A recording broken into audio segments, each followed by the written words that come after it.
कि हिंदुओं पे जिस तरह से अंडर अटैक है, आप चुप क्यों हो? कहां है भारतीय जनता पार्टी? हिंदू सड़कों पे आ रहा है, जो कुछ बांग्लादेश में हो रहा है। आप हिंदुओं से भी खेल रहे हो, आप मुसलमानों से भी खेल रहे हो। कुछ नहीं पता, सीधे झूठ फैलाते। मैंने नाम बताया, कोई जाके चेक कर ले। रणधीर जायसवाल हिंदू मार रहा है बांग्लादेश में, चिल्लाना शुरू कर देता है आदमी। नहीं बोले थे ये, बोला मुलायम सिंह बोले थे कि नहीं, वो कहे थे खुद बनवाऊंगा बाबरी मस्जिद। आज हमारी सरकार ने कहा है मत बोला करिए जो कैराना और संभल में हिंदुओं के लिए ना हुए, जो फैजाबाद और वाराणसी और लखनऊ की अदालत में धमाके में आतंकवादियों का नाटक करते हैं। तो ये बताइए, विपक्ष की एक पार्टी ने नोटिस दिया था बांग्लादेशी हिंदुओं को, आपकी पार्टी ने दिया क्या? संसद में डिमांड करनी चाहिए, संसद में डिमांड करनी चाहिए। आप चर्चा मांग रहे हैं संभल पर, चर्चा मांगी आपने बांग्लादेश के हिंदुओं पर। आपको अगर इतनी चिंता है तो आप अपना डेलीगेशन तुरंत निकालिए ढाका के लिए। और बड़े बड़े दुख की बात है कि honourable prime minister Sudhanshu Trivedi और ये सभी वरिष्ठ लोग वहां गए, इस पिक्चर को देखा, अपने बातें मत करिए। सर्वोच्च न्यायालय ने उस गोधरा कांड के लिए 11 लोगों को फांसी की सजा दी है भाई। ये प्रोपेगेंडा आप लोग जस्टिफाई कर रहे थे। आप गुजरात के दंगों को जस्टिफाई करते थे, आप मेरे मुंबई के दंगे आप कहते हो बाबरी मस्जिद की प्रतिक्रिया है। मेरी बात का जवाब दो, सुप्रीम कोर्ट का जज। जय श्री राम दोस्तों, कैसे आप? आई होप सारे स्वस्थ होंगे और मस्त होंगे।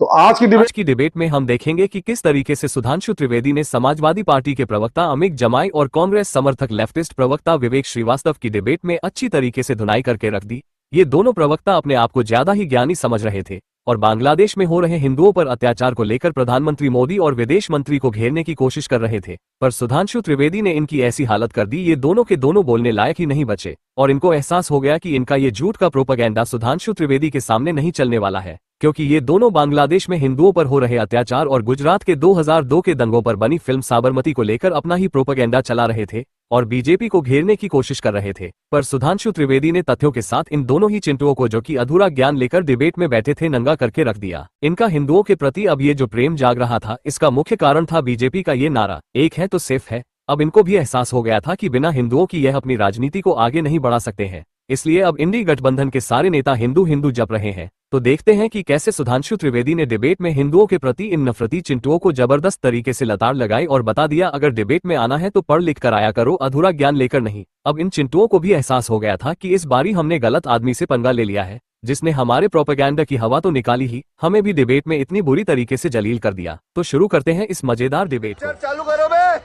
अमित जमाई 40 सेकंड्स। सुधांशु त्रिवेदी जी भारत की संसद में मेंबर ऑफ पार्लियामेंट हैं और ये माने जाते हैं कि भारतीय जनता पार्टी का बहुत ही गंभीर और सीजन पॉलिटिशियन है।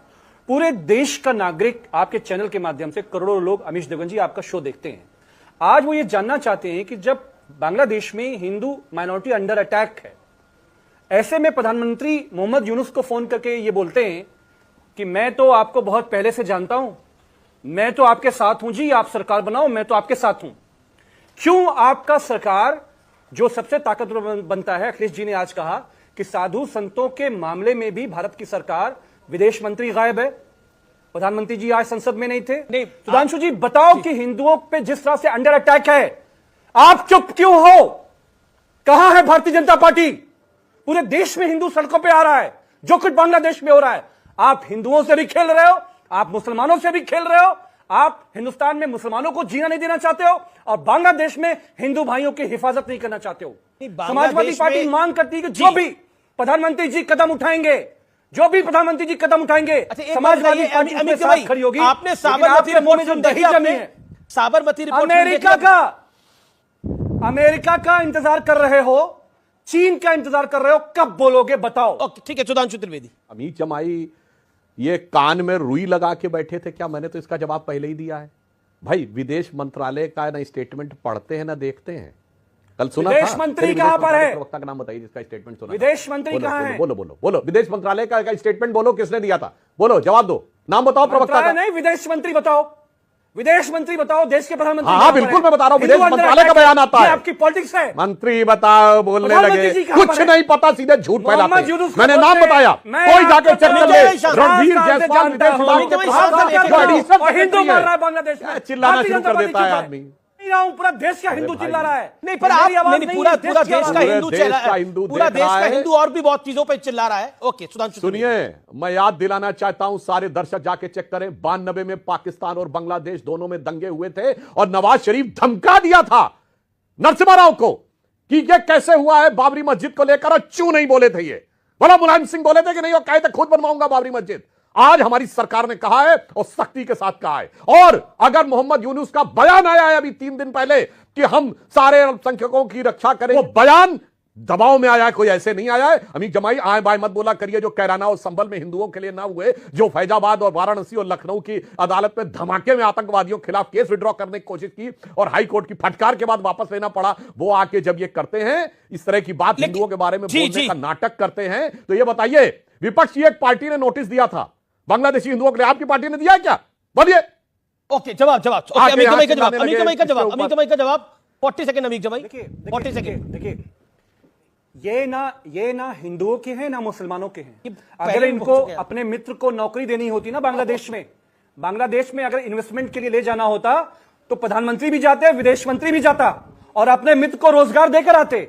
मैं ये पूछ रहा हूं कि इस मामले पे, बांग्लादेश के मामले में तो संसद को बताना चाहिए, नहीं तो फिर चर्चा की बात बताना चाहिए। अमीर जमाई आप पिछले 40 मिनट से बोल रहे हैं कि संसद में डिमांड करनी चाहिए, संसद में डिमांड करनी चाहिए। आप चर्चा मांग रहे हैं संबल पर, चर्चा मांगी आपने बांग्लादेश के हिंदुओं पर, चर्चा मांगी आपने संबल पर और बोल रहे बांग्लादेश के हिंदू बांग्लादेश का, आपकी पार्टी कुछ और कर रही है।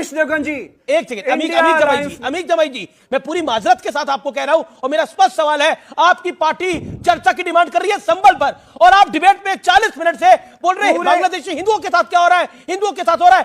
आपको अगर इतनी चिंता है तो आप अपना एक डेलीगेशन तुरंत निकालिए ढाका के लिए, तुरंत निकाले ढाका के लिए। नहीं, और चर्चा की मांग करिए देश के सदन के अंदर, उस पर तो मांग करी नहीं है किसी ने, वहां संबल की चिंता है आपको। अखिलेश जी ने कहा कि ये सरकार कहती है कि वो सबसे दुनिया की ताकतवर सरकार है, हिंदू बगल में मर रहा है। जब चाइना का सवाल आया हमने कहा कि प्रधानमंत्री जो स्टेप जी यू मेड योर पॉइंट उनके साथ। अब देखिए तृणमूल ने डिमांड किया, चर्चा में सपोर्ट की बात है। ओके सुधांशु चर्चा करवाइए। ओके बोलिए विदेश मंत्री। ओके विवेक श्रीवास्तव, आप भी देख के आए हैं साबरमती रिपोर्ट, क्या जो आपको साबरमती रिपोर्ट की चिंता है? नहीं, अब नहीं, मैंने तो देखी, मुझे समझ में नहीं आ रहा ये हेट का प्रोपोगेंडा कब खत्म होगा? हेट का प्रोपोगेंडा? बड़े दुख की बात है कि ऑनरेबल प्राइम मिनिस्टर, बिल्कुल हेट का प्रोपोगेंडा है और बड़े दुख की बात है कि honourable prime minister Sudhanshu Trivedi और ये सभी वरिष्ठ लोग वहां गए, इस पिक्चर को देखा अपने गिल्ट को छुपाने के लिए कि मुसलमानों का जो मैसेकर इसके बाद हुआ था शायद वो गलत नहीं था। ये क्या मैसेज देना चाहते हैं मेरी समझ के बाहर है। आप क्या मैसेज देना चाहते हैं? हमारे देश का मुंह काला हुआ था, मेरे honourable chief minister of Gujarat को 10 साल तक यूनाइटेड स्टेट्स का वीजा नहीं मिला था, पूरी दुनिया में हमारा मुंह काला हुआ था जो गुजरात में हुआ, उसकी रिस्पांसिबिलिटी लेंगे सुधांशु त्रिवेदी? गोदरा कहते रहेंगे कि वहां पे हिंदू भोगी के साथ हुआ। ओके सुधांशु त्रिवेदी, अब ऑडियो वो कंट्रोवर्शियल था, कोई कह रहा था एक्सीडेंट था, मैं ये नहीं कह रहा कि कोई भी मैसेकर गलत है। सुनो भाई, मैं कह रहा हूं क्या सुधांशु त्रिवेदी गुजरात के मैसेकर के लिए माफी मांगेंगे? ओके सुधांशु त्रिवेदी, फिल्म देखने के लिए माफी मांगिए, ये हेट प्रोपेगेंडा है। विवेक श्रीवास्तव जी, वाहियात बातें मत करिए। सर्वोच्च न्यायालय ने उस गोधरा कांड के लिए 11 लोगों को फांसी की सजा दी है भाई, हेट प्रोपेगेंडा है। अरे झूठ बोलने की यार कोई इंतहा होती है? या टीवी का चैनल पाके कुछ भी अंट शब्द बोलना शुरू कर दोगे? सुप्रीम कोर्ट का जजमेंट है और बकवास किए चले जा रहे हैं, हेट प्रोपेगेंडा। नानावटी कमीशन की रिपोर्ट है, हेट प्रोपेगेंडा। अरे भाई तुम्हारे दिल का हेट प्रोपेगेंडा यह है क्या तुम अमेरिका के पक्ष में बोल रहे हो लेफ्टिस्टों के? और मैं चुनौती करता हूं, बताओ भाई कब अप्लाई किया था मोदी जी ने वीजा? अप्लाई नहीं किया कभी। फिर यह झूठ का प्रोपेगेंडा, भारत के 60 सांसदों ने लिख के भेजा कि मोदी जी को वीजा नहीं देना चाहिए, उसमें कांग्रेस और लेफ्ट सबके थे। अरे शर्म आनी चाहिए, यह देश एक प्रभुता संपन्न राज्य था, तुम्हारी सरकार थी वहां, तुम देश की डेमोक्रेसी का अपमान कर रहे हो, कॉन्स्टिट्यूशनल स्टेटस का अपमान कर रहे हो, सुप्रीम कोर्ट का अपमान कर रहे हो और आकर यहां पे झूठ बोल रहे हो। बता के आइएगा सुप्रीम कोर्ट ने जजमेंट दिया, वो हेट प्रोपेगेंडा था। पर सुधांशु एक थोड़ा समझ के बात करना चाहिए, क्योंकि आपने अनाप शनाप नहीं बोलना चाहिए। आप फिल्म देखकर आए हैं सुधांशु, मेरा प्रश्न आपसे है, जिस तरह से विवेक कह रहे हैं कि ये झूठा प्रोपेगेंडा है और कहीं ना कहीं अपना गिल्ट छुपाने की कोशिश है।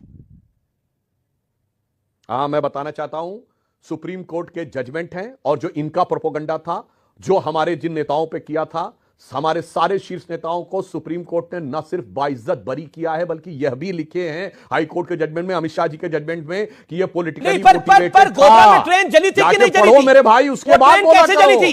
कुछ भी आए बाएं नहीं, पर सुधांशु वो ट्रेन कैसे जली थी? और वो ट्रेन जलाने के लिए, और मैं एक और बात सुनिए, दर्शकों से कहता हूं जाके चेक करिए, गोधरा नगर पालिका का अध्यक्ष कोई बाना करके नाम था उसका, वो कांग्रेस पार्टी का था, वो उसमें प्राइम एक्यूज पाया गया है और इन लोगों ने क्या किया, 2007 का जब गुजरात का चुनाव आया, दर्शकों से कहता हूं जाके चेक करिए, लालू प्रसाद यादव रेल मंत्री थे, रेल मंत्रालय ने कमीशन गठित कर दिया, बनर्जी कमीशन, कि वो दंगे की जांच करेगा। और उसने क्या ये गुजरात के दंगों का एक्सक्यूज है? कि स्टोव, क्या ये एक्सक्यूज है कि गुजरात के दंगे जस्टिफाइड थे? सारे लोग जल के मर गए। हाँ, अरे गुजरात का दंगा कौन जस्टिफाई कर रहा है? आप जस्टिफाई कर रहे हैं गुजरात के दंगों को? आप लोग जस्टिफाई कर रहे थे। आप गुजरात के दंगों को जस्टिफाई करते थे। अगर आप कह रहे थे मुंबई के दंगे गोधरा को कह रहे हैं, हम तो कह रहे हैं गोधरा आप कहते रहे हो बाबरी मस्जिद की प्रतिक्रिया है। मेरी बात का जवाब दो। सुप्रीम कोर्ट का जजमेंट है, पहले माफी मांगो। पार्टी के थे ना, हमारे नेता थे, उन्होंने नरेंद्र मोदी जी को आईना दिखाया सुप्रीम कोर्ट का जजमेंट सबके सामने दिखाया था, मीडिया के सामने दिखाया था। विवेक, उसके बाद आपने स्वीपिंग स्टेटमेंट दी कि साबरमती रिपोर्ट देखना एक हेट प्रोपेगेंडा है और इसको बीजेपी और बीजेपी के नेता और देश के बड़े बड़े नेता इसको कर रहे हैं। आई होप कि आपको डिबेट पसंद आएगी। डिबेट पसंद आए तो लाइक कीजिए, शेयर कीजिए और चैनल पर नहीं तो सब्सक्राइब कीजिए। मिलता हूं फिर किसी नई डिबेट के साथ, तब तक जय श्री राम।